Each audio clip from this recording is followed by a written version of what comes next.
आज की वीडियो में देखेंगे इलेक्ट्रॉन गेन एंथैल्पी क्या होती है। तो कोई इलेक्ट्रॉन को ऐड करके किसी न्यूट्रल गैस को हम कन्वर्ट कर दें किसमें, नेगेटिव आयंस में, तो यही क्या होती है, हमारी इलेक्ट्रॉन गेन एंथैल्पी होती है। इलेक्ट्रॉन गेन एंथैल्पी को ऐसे समझते हैं, हमारे पास दो बच्चे हैं ए और बी। एक खाने का प्लेट रखा हुआ है, ठीक है। ए का पेट पूरा भरा हुआ है, बी का नहीं भरा हुआ है। तो खाने की प्लेट को सबसे पहले कौन लेगा, ए लेगा या बी लेगा? ऑब्वियसली बी लेगा। क्यों? क्योंकि उसका पेट भरा हुआ नहीं है, उसको चाहिए, भूख है उसको, तो वो खाना जल्दी से मांग लेगा, या हम थोड़ा सा भी अगर रिक्वेस्ट करेंगे तो वो तुरंत ले लेगा।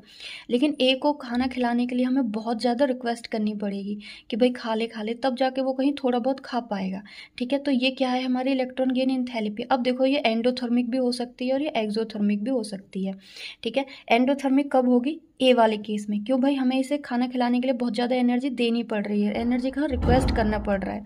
और बी के केस में क्या होगी? एक्सोथर्मिक। तो एक्सोथर्मिक में क्या होता है, एनर्जी रिलीज की जाती है। तो भाई जब ये खाना खा लेगा, जब हमें इसे रिक्वेस्ट एक बार करके और ये खाना खा लिया, तो इसने क्या किया, एनर्जी रिलीज किया, एनर्जी रिलीज किया, ठीक है। तो ये क्या है, हमारे एक्सोथर्मिक है।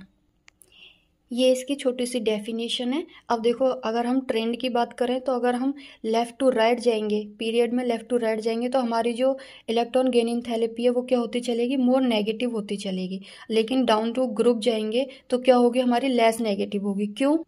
क्योंकि पीरियड में क्या होता है, सभी के सभी शेल्स क्या होते हैं, सेम होते हैं। उनका बस इलेक्ट्रॉनिक नंबर बढ़ता है, इलेक्ट्रॉनिक नंबर बढ़ता है, लेकिन उनका जो शेल होता है वो सेम होता है। तो इसलिए इनकी नेगेटिव एनर्जी ज़्यादा रहेगी, नेगेटिव एनर्जी क्या रहेगी, ज़्यादा रहेगी। लेकिन डाउन टू ग्रुप जाने पे क्या होता है, शेल्स का इंक्रीज होती रहती हैं। तो न्यूक्लियस से दूर होंगी, तो भाई न्यूक्लियस से जब दूर होंगी तो न्यूक्लियस कैसे इलेक्ट्रॉन को गेन कर पाएगा? इनका बीच का डिस्टेंस जब बढ़ जाएगा तो इलेक्ट्रॉन नहीं कैच कर पाएगा ना न्यूक्लियस। तो इस वजह से क्या होगी, यहाँ पे लेस नेगेटिव होगी।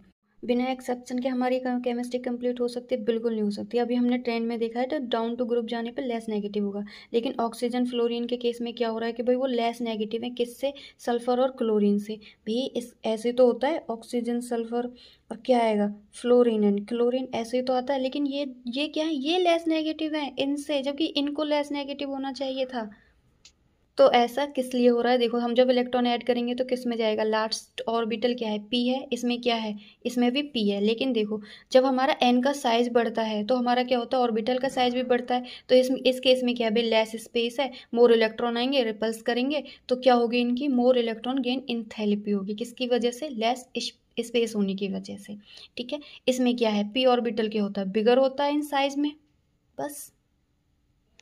एंडोथर्मिक कौन होते हैं, हमारे नोबल गैसेज होते हैं, और एक्सोथर्मिक हमारे ये हेलोजेंस।